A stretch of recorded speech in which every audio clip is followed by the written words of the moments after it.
The story begins with a girl named Tess, who pulls her car up to a desolate, abandoned-looking house. She has traveled to this city for work and booked this stay through an online rental service. Luggage in hand, she approaches the front door and enters the password provided by the website. To her frustration, the door doesn't budge. It feels as if someone has locked it from the inside. Stranded in the middle of the night during a heavy downpour, Tess retreats to her car, feeling helpless. Just as she is about to call the rental company to complain, the lights inside the house suddenly flicker on. Surprised, Tess returns to the porch and rings the doorbell. After a moment, a stranger opens the door. He looks at her, confused, and asks what she's doing there so late. Tess fires back, demanding to know who he is, explaining that she rented this house online. The man, equally shocked, claims he booked the same house through a different site. To prove it, he shows her the booking details on his phone. Confused and disappointed, Tess decides to leave. But the man stops her, saying it's midnight and dangerous to go out in the rain. He suggests she stay for the night and leave in the morning. Reluctantly, Tess agrees, though she feels something is off. When the man goes to the bathroom, Tess secretly checks his wallet and photographs his ID card. His name is Tom. She keeps this as evidence in case something goes wrong. Later, Tom tells her he understands her fear and offers to sleep on the sofa while she takes the bedroom. Tess agrees, locks the door, and goes to sleep. Late at night, Tess wakes up to strange noises. She notices the bedroom door is open, even though she locked it. Panicked, she steps outside and sees the basement door shut on its own. Tom is still asleep on the sofa, twisting as if having a nightmare. He insists he didn't open her door. The next morning, Tom is gone, leaving a note saying he'll be back by evening. Tess heads out for her interview, but is stunned by the neighborhood. Every house is crumbling, and the streets are empty. It looks like a ghost town. During her interview, the director is impressed with Tess, but becomes visibly terrified when she hears Tess is staying on Barbary Street. That place is not safe, the director warns. You need to get out of there immediately. When Tess returns to the house, her anxiety is at an all-time high. As she tries to enter, a strange man suddenly begins charging toward her. She barely manages to slam and lock the door before he reaches her. He begins frantically pounding on the door, screaming for her to get out. Terrified and trapped, Tess tries to call the police. After the man eventually leaves, she tries to calm down and goes to the bathroom, only to find they are out of toilet paper. Searching for supplies, she heads into the basement. Finding a box of paper, she turns to leave, but the basement door suddenly slams shut. She is locked in, and her phone is upstairs.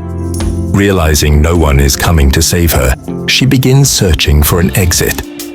She finds a small window, but it can only be opened from the outside. While looking for a tool to break the glass, she discovers a rope coming out of the wall. When she pulls it, a secret door swings open, revealing a pitch-black corridor. Using a mirror to reflect light into the darkness, she follows a path that leads to a hidden room. Inside, she finds a filthy bed and an old video camera. It looks like a set for a horrific movie. Then she sees it, a bloody handprint on the wall. Panicked, she runs back to the basement window and sees Tom outside. She screams for help, and luckily, Tom hears her and lets her out. Tess is desperate to leave, but Tom is skeptical of her story about the secret room. He insists on checking it out himself, telling Tess to wait at the door so they don't both get trapped. Despite her pleas, he descends into the darkness. Hours pass. Tom doesn't return.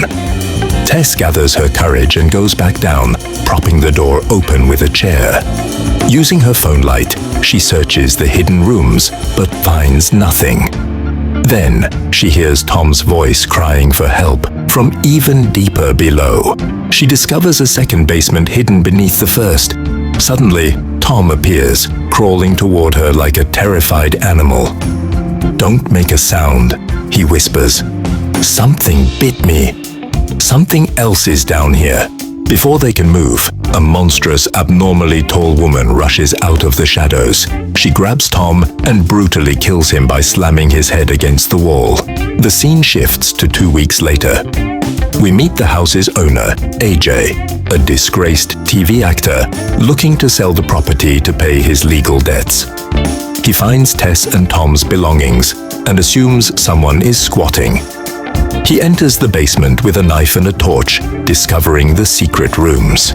Instead of being scared, AJ is thrilled, thinking the extra square footage will double the house's value. While measuring the rooms, he finds a TV playing a strange video about breastfeeding. Suddenly, someone pulls his measuring tape into the dark. A growling sound fills the air, and the monstrous lady appears. AJ flees, but falls into a deep pit, which the woman covers with a grate. In the pit, he finds Tess, gaunt and traumatized after being trapped for 2 weeks.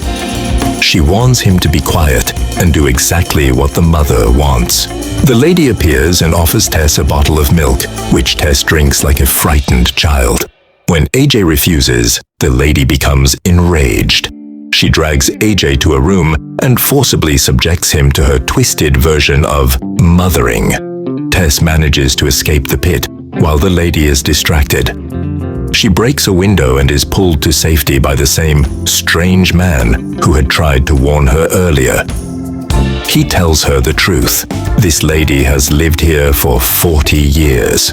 She is the daughter of the house's original owner, Frank, a monster who kidnapped women and kept them in the basement to bear his children. The man warns Tess to run, but she cannot leave AJ behind. She returns to the house as night falls. She knows the mother will come out to hunt. Tess waits in her car and when the lady appears, rams her into a wall at full speed.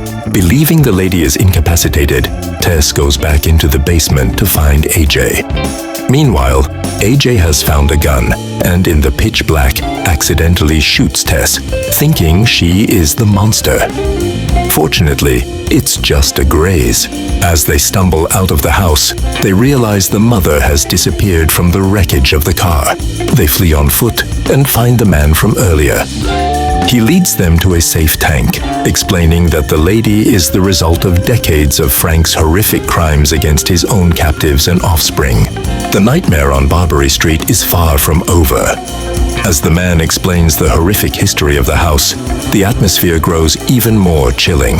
He reveals that Frank, the original owner, didn't just kidnap women. He created a cycle of horror that lasted for decades. The tall, monstrous lady is actually Frank's own daughter, a victim of a lifetime of unspeakable abuse and isolation within those very walls. She isn't a monster by choice, but a broken human who only knows the twisted version of family her father forced upon her. Suddenly, the mother appears out of the shadows, her strength fueled by a primal rage. Before anyone can react, she brutally attacks and kills the man who was helping them. Tess and AJ have no choice but to run for their lives. They head toward an old, abandoned water tower nearby. Tess, despite her gunshot wound, manages to climb up. As the lady catches up to them, AJ tries to use his gun, but he drops it. Realizing the lady won't kill them because of her maternal instinct, AJ decides to exploit her motherly love. He grabs Tess and throws her off the tower. Just as he expected, the lady jumps after her to save her. She cradles Tess in her arms to break the fall, sacrificing her own body to ensure Tess isn't killed by the impact. AJ climbs down and finds them both covered in blood. He assumes they are dead, but Tess regains consciousness. She realizes that the monster saved her life while AJ, the man she trusted, tried to kill her. AJ tries to justify his actions, saying it was the only way for them to survive, but Tess finally sees his true, selfish nature. The lady, still alive and enraged that AJ tried to harm Tess, stands up and attacks him. She gouges out his eyes and kills him brutally. She then turns to Tess with a look of maternal affection. However, seeing the fear in Tess's eyes, the lady realizes that humans will never accept her horrific appearance. Understanding she has no place in this world, she signals Tess to kill her. Though Tess is hesitant, she realizes death is the only escape for the woman. Tess fires the final shot, granting her freedom from her miserable life. If you enjoyed this bone-chilling summary, don't forget to hit the like button. For more deep dives into the world of horror and interesting movie explanations, subscribe to our channel and turn on the notification bell so you never miss a story.